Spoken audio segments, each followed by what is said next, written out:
Two things all great athletes have is rhythm and balance. When you're doing a proper warm-up, you want to make sure that you're focusing on your footwork, because your footwork are the things that put your hands in position to field, they put your hands in position to hit, they put your hands in position to pitch, and they put your hands in position to throw. So when you're warming up, really take pride in not doing things fast, but doing things proper.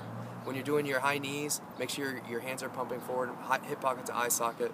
Butt kickers, you're stretching out your quads and your hip flexors.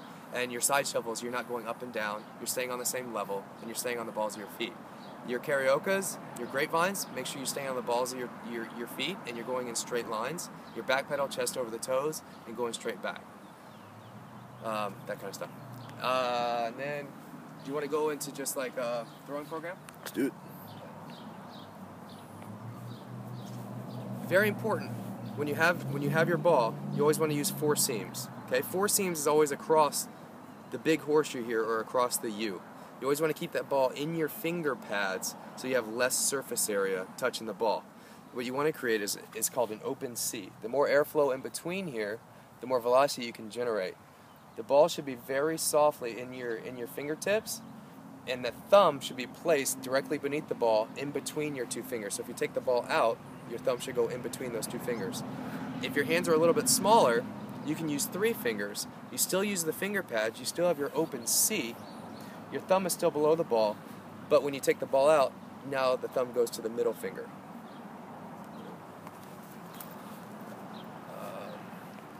For the Top Gun program, what you want to do is, there's 2 people involved when you're playing catch.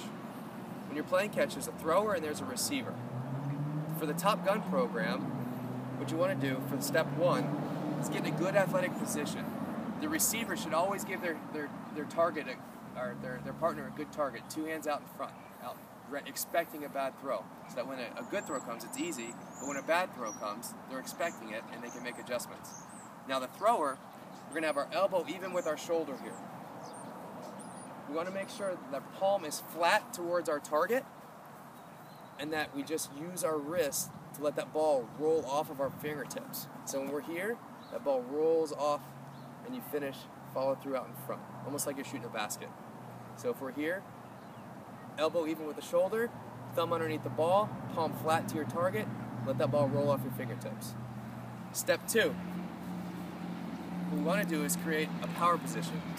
If I'm here, my target's out in front of me, I want to face sideways here. Good athletic position, feet shoulder width apart, toes straight, hands together, feet together, or hands together, feet apart, shoulder and hip to my target. What we want to do is everything is rhythm and balance. So if I have my throwing arm going back, I need to make sure that I have my other arm going forward to create that balance. Now what we want to do with our throwing hand is create a C to an L. And when you get to that L, you want to make sure that the palm is facing backwards.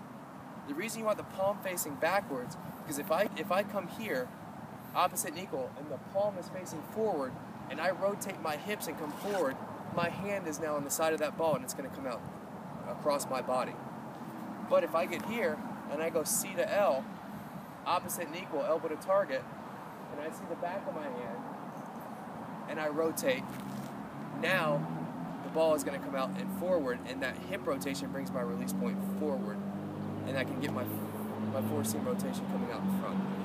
So when I'm here, I get here, hands apart, or feet apart, hands together, C to L, opposite and equal. From this position here, this is called my power position. My power position, my first movement from here is my back hip. I want to take this back hip and bring my release point forward, out in front. Okay, from here, just like in hitting, I create my power L and my high heel. And I want to make sure this elbow goes from my target to my hip to keep that glove up in front and pull here. I want to push here with this back hip and pull here with this front elbow at the same time to bring that release point forward and be more consistent with it. So we're going to be here, C to L, opposite and equal, pop the hip, all throughout in front. That's step 2.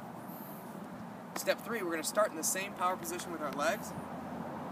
We're going to be here, but this time we're going to go C to L, pop that back hip, and push off that back foot and follow through out in front, and finish. So we're going to control two things here. We're going to control our glove, and we're going to control our head. Those are the two most important things to control when you're doing stage 3. So we get here, C to L, push out that back foot, control the glove, control the head. Now, step 4, now we're going to be playing catch. We always want to make sure our momentum's going through our target.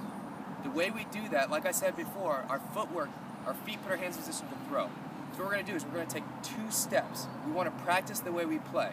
When we field a ground ball, we don't just step and throw. There's no momentum going to our target. When we catch a fly ball, we don't just step and throw. We got to get our momentum going to our target. So we're going to practice the way we're going to throw it in the game, and that's by gaining momentum with our 2 steps. You want to step with your throwing side foot first. So I'm going to go hands together, feet together, throwing foot forward and sideways. The reason I want to go forward and sideways is because as I step through and I go C to L, that automatically turns my hips and my shoulders. Okay? So my feet are putting my hands in position to throw.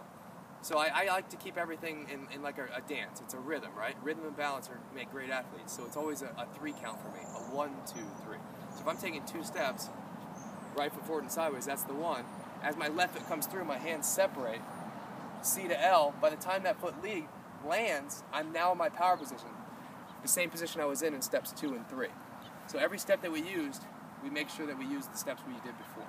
So from here, hands together, feet together, right foot forward and sideways, left, C to L, left foot lands, pop the hip, pull the elbow, follow through out in front.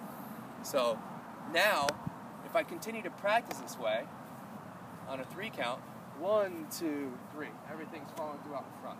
Control the glove, control the head. So now when I start fielding grounders, I field it, now I'm 1, 2, 3. I catch a pop-up, now I'm here, now it's 1, 2, 3. Always in a 3 count. Now I can get all my momentum going to my target.